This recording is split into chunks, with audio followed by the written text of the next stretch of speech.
Hello guys, कैसे हो आप सब लोग। मैं हूं मित सियारा और आप देख रहे हो MSCDU चैनल। तो दोस्तों, इस वीडियो में हम प्रूव करने वाले हैं डिवीज़न एल्गोरिदम को। तो डिवीज़न एल्गोरिदम को कैसे प्रूव करते हैं, डिवीज़न एल्गोरिदम क्या है, उसका स्टेटमेंट क्या है, वो सब हम इस वीडियो में देखेंगे। तो दोस्तों, अगर आप नए हो तो चैनल को सब्सक्राइब और वीडियो को लाइक किए बगैर मत जाना। तो चलिए दोस्तों, शुरू करते हैं।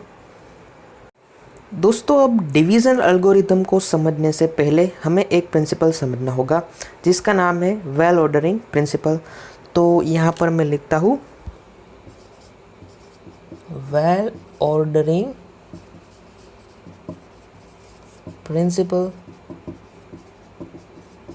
तो क्या है इसका स्टेटमेंट वेल ऑर्डरिंग प्रिंसिपल का, तो देखते हैं इसका स्टेटमेंट क्या है।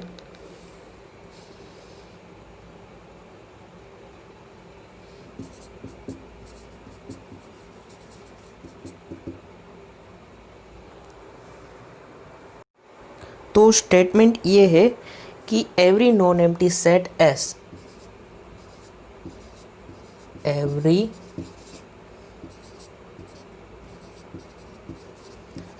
Non empty set S of non-negative integers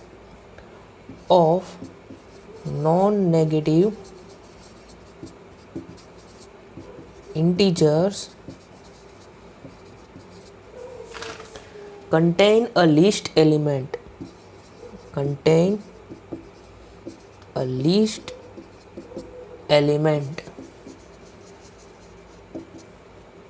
okay. तो यहाँ पर हमें वेल ऑर्डरिंग प्रिंसिपल क्या कहता है, हमें वेल ऑर्डरिंग प्रिंसिपल कहता है कि every non empty set S, कोई भी नॉन एम्प्टी सेट एस जो कि नॉन नेगेटिव इंटीजर कंटेन करता है हो, तो उसके पास लीस्ट एलिमेंट होना ही चाहिए। ठीक है, तो ये जो है वो वेल ऑर्डरिंग प्रिंसिपल है। ओके, तो अब हम स्टार्ट करते हैं डिवीज़न एल्गोरिदम का स्टेटमेंट। थ्योरम का स्टेटमेंट पहले हम देखते हैं। ठीक है, तो मैं यहाँ पर जो थ्योरम लिखने जा रहा हूँ उसका स्टेटमेंट आपको किसी बुक में लिख लेना है, क्योंकि आगे इसका स्टेटमेंट को हमें बार बार देखना पड़ेगा। ठीक है, तो यहाँ पर मैं स्टेटमेंट लिखता हूँ given integer A and B, given integer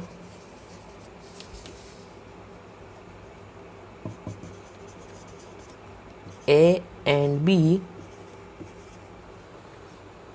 with B is greater than 0, there exist unique integer Q and R, there exist unique integer Q and R satisfying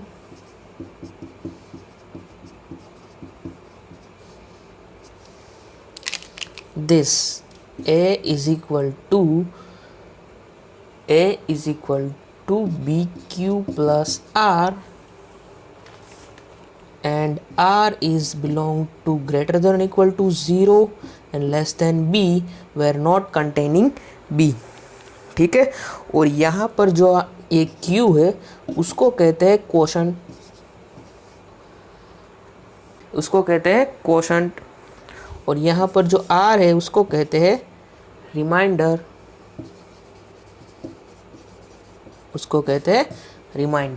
okay.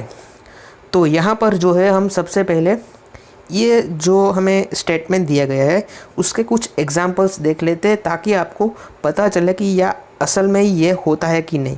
हम किसी A और B को सबसे पहले हम कोई भी A और B जो है वो चूज़ करेंगे, और फिर हम Q और R की वैल्यू फाइंड करेंगे और देखेंगे कि Q और R यहाँ पर जो R जो है वो 0 और B के बीच में आता है या नहीं। ओके, तो यहाँ पर हम देखते हैं।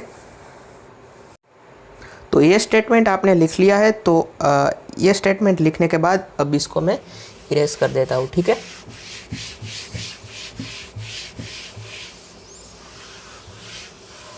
ओके। तो यहाँ पर हम कुछ एग्जांपल्स देखते हैं। तो यहाँ पर मैं कुछ सिलेक्ट करता हूँ A and B. Let A is equal to 27 and B is equal to 5। ठीक है, तो हमें आर और क्यू की वैल्यू जो है वो फाइंड करनी है। तो यहाँ पर मैं ए इज इक्वल टू लिख सकता हूँ कुछ ऐसे, ए इज इक्वल टू यानी कि 27 is equal to 5 into 5 plus 2। ठीक है, तो यहाँ पर देखिए, यहाँ पर जो ये ए है, ये बी है, ये क्यू है और ये आर है। तो यहाँ पर जो आर की वैल्यू है वो 0 से बड़ी है और बी से छोटी है, इक्वल भी नहीं है। ठीक है, अब दूसरा एग्जांपल यहाँ पर देखते हैं। दूसरा एग्जांपल है a is equal to 21 and b is equal to 3। Okay, तो यहाँ पर इसको देखते हैं।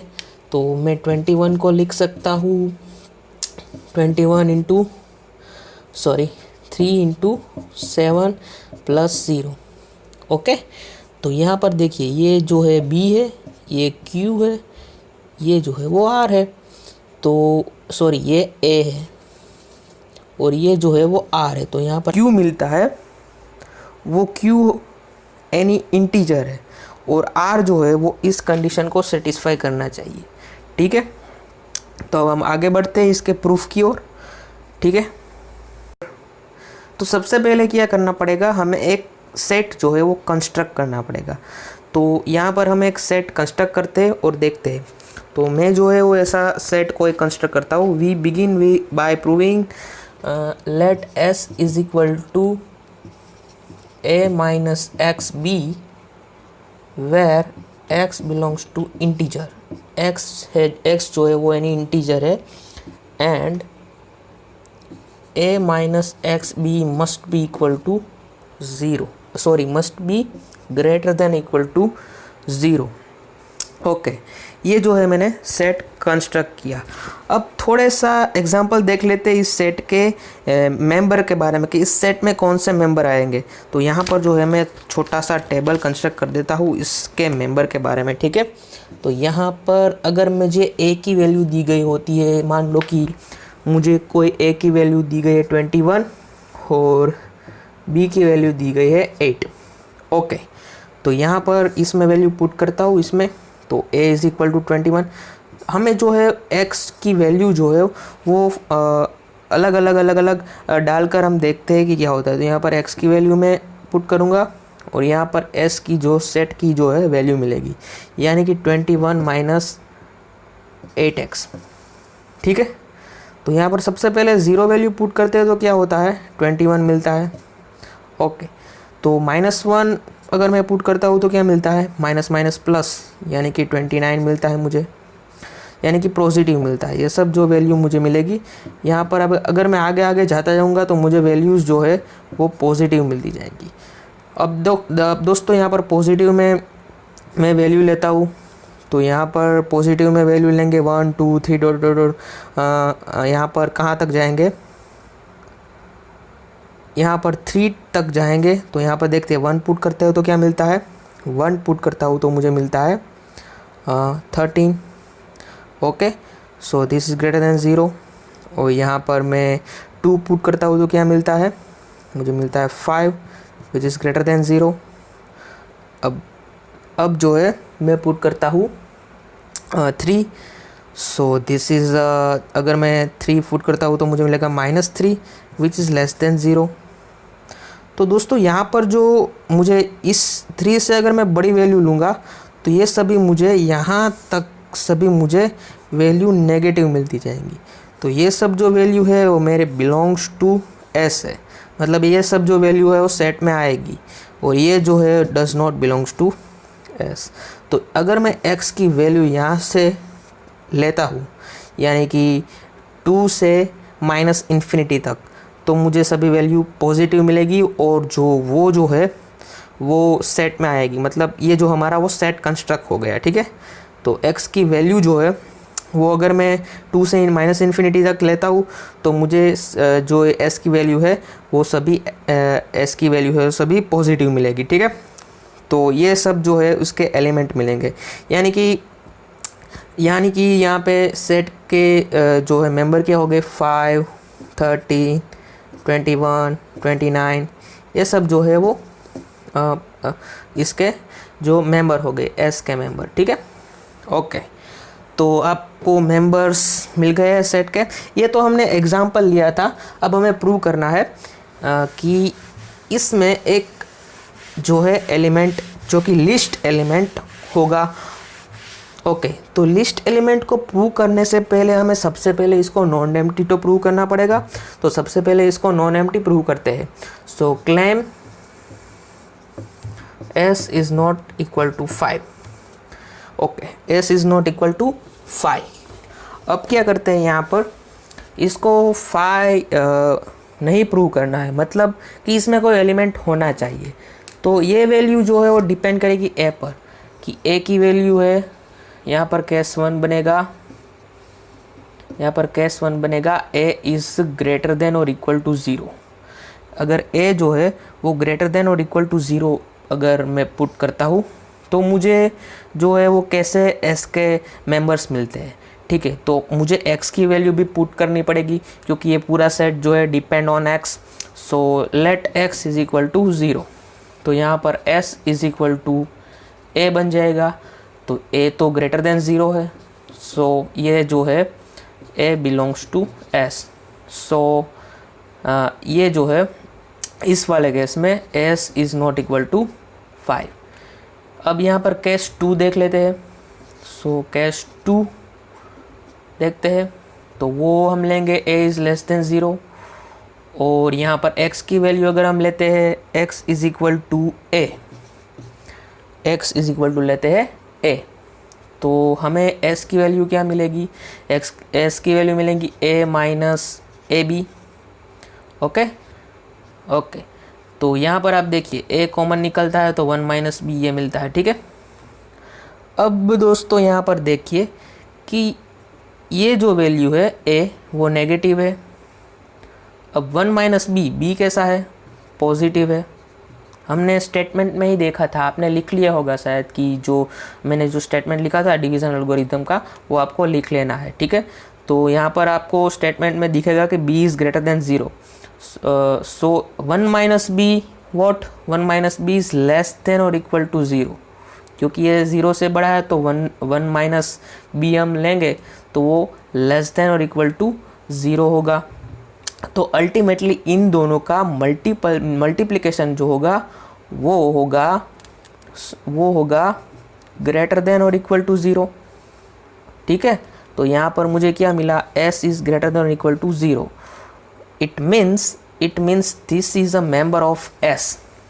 सो s is not equal to 5। So दोनों केस में हमें s is not equal to 5 मिल गए, तो s is not equal to 5। तो अब इसको मैं मिटा देता हूँ और हम आगे बढ़ते हैं हमारे प्रूफ की ओर।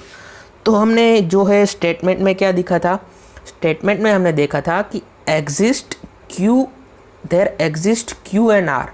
तो हमें सबसे पहले एग्जिस्टेंट पार्ट जो है वो प्रूव करना पड़ेगा। तो उसके लिए हम जो है वेल ऑर्डरिंग प्रिंसिपल का यूज़ करेंगे। सो वेल ऑर्डरिंग प्रिंसिपल का हम यूज़ कैसे करेंगे, तो उसका यूज़ करने के लिए हमें जो है किसी वैल्यूज़ लेनी होगी। मान लो कि वो वैल्यूज़ है लिस्ट वैल्यूज़ है r, और वो है मिनिमम ऑफ s। वो है minimum element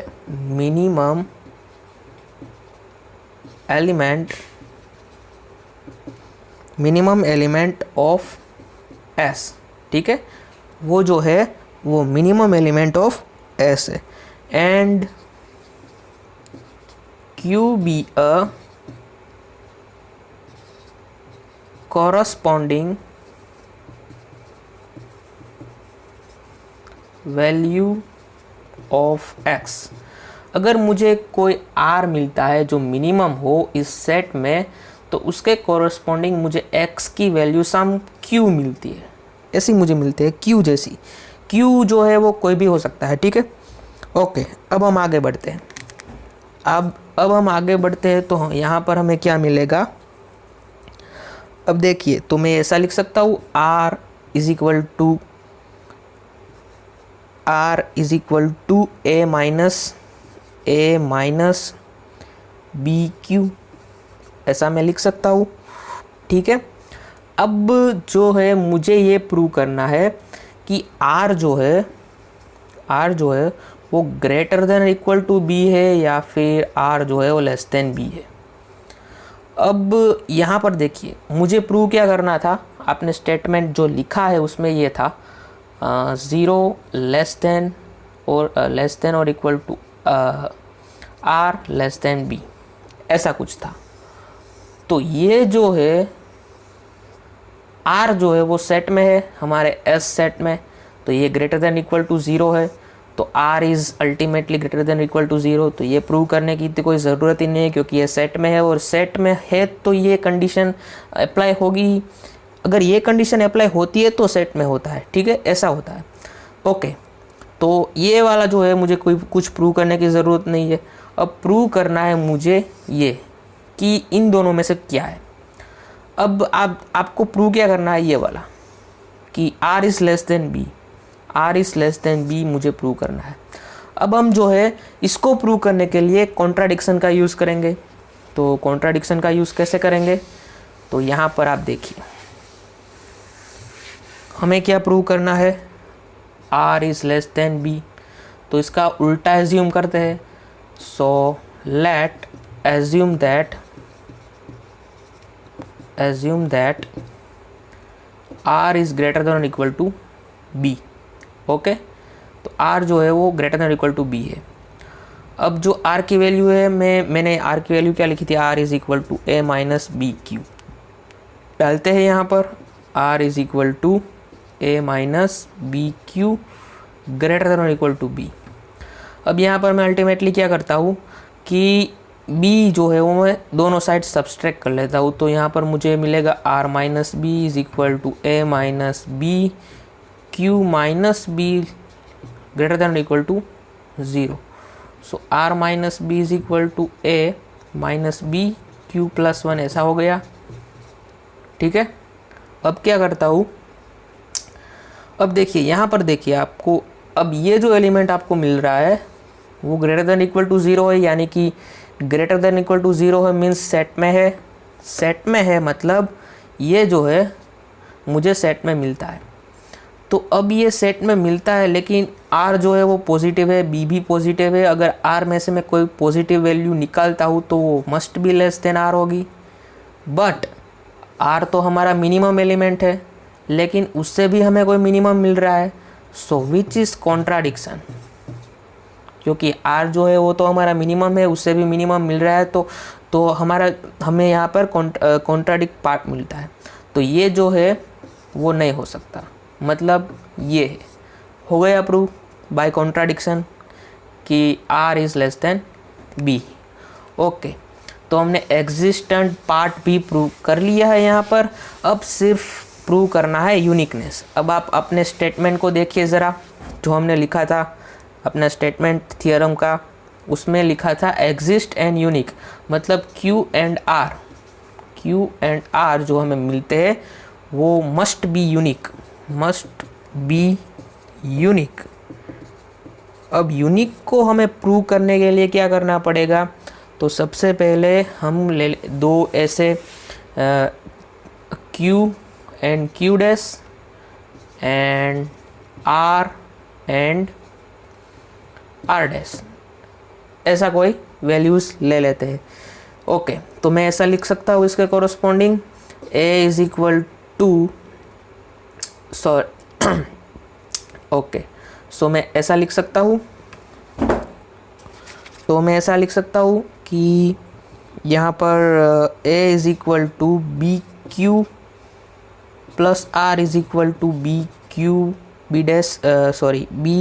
dash plus R dash.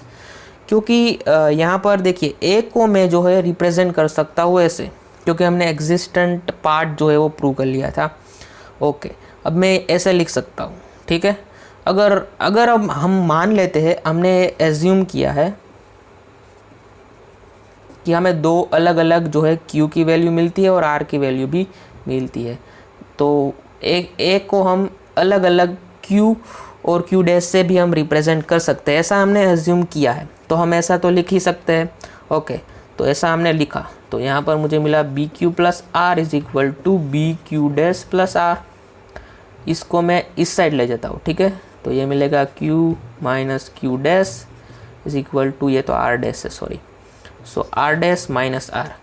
अब विथआउट लॉस ऑफ जनरलिटी हम ये अज्यूम ही कर लेते हैं कि R dash is greater than और इक्वल टू आर। ओके, ये मैंने अज्यूम किया है without loss of generality. Okay, तो अब यहाँ पर आपको क्या दिख रहा है, देखिए यहाँ पर जो ये LHS वाला पार्ट है, यहाँ पर ये जो LHS वाला पार्ट है, ये वाला पार्ट, और यहाँ पर RHS वाला पार्ट है। यहाँ पर LHS वाला जो पार्ट है वो मल्टीप्लाई बाय दिस, और यहाँ पर ये वाला जो पार्ट है वो तो आपको पता ही है, which is 0 greater than R minus less than और equal to R minus R dash less than B, where B is not included. यहाँ पर बी जो है वो इंक्लूड नहीं होता है। अब यहाँ पर आप देखिए कि यहाँ पर ये LHS जो है वो b इंटू समथिंग है। अब आप सोचिए ज़रा, अगर मुझे ऐसा कोई टर्म दी गई हो, मान लीजिए कि 5x, यहाँ पर मैं अलग ले लेता हूँ, ठीक है।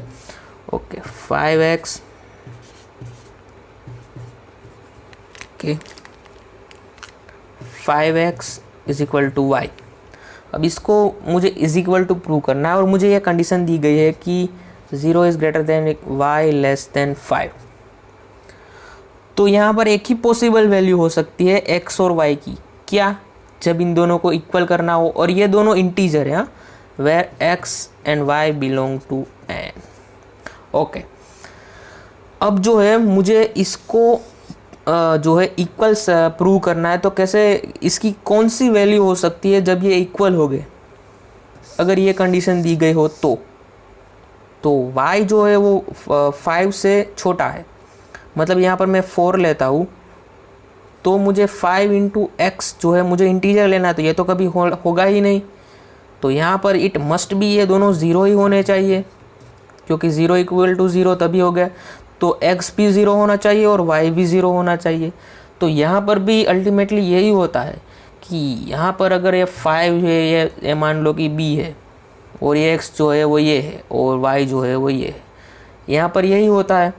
तो LHS इक्वल टू RHS तभी होगा जब ये दोनों ज़ीरो हो गए, क्योंकि यहाँ पर जो है ये कंडीशन अप्लाई होती है, और ये दोनों जो है वो इंटीजर ही हो गए। तो इस कंडीशन की वजह से ये दोनों ज़ीरो हो जाएंगे, मस्ट भी ज़ीरो ही होने चाहिए। ये जो है वो आप समझ ही सकते हैं, यहाँ पर मैंने एग्जांपल से ही आपको समझा दिया। ओके, तो ये अगर ज़ीरो होते हैं तो Q is equal to Q dash and R dash is equal to R। So यहाँ पर हमें मिलता है कि ये जो हमें अलग अलग वैल्यूज़ ली थी वो तो एक ही है, मतलब जो है मतलब कि Q एंड R जो है मस्ट बी यूनिक। ठीक है, तो ये भी प्रूव कर लिया। सो हमने डिवीज़न एल्गोरिथम को फाइनली प्रूव कर दिया। ठीक है, तो ऐसे करते हैं, जो डिवीज़न एल्गोरिथम को ऐसे प्रूव करते हैं। ठीक है, थोड़ा सा मेरी जो राइटिंग जो है वो ऐसे मिक्स हो गई है, लेकिन आपको आप अच्छे से बुक में लिखना स्टेप बाय स्टेप। ठीक है, ओके, तो यहाँ पर मैं वीडियो का एंड करता हूँ, और अगर आपको वीडियो अच्छी लगी है तो वीडियो को लाइक कर देना और चैनल को सब्सक्राइब किए बगैर मत जाना। ओके, तो तब तक के लिए अलविदा।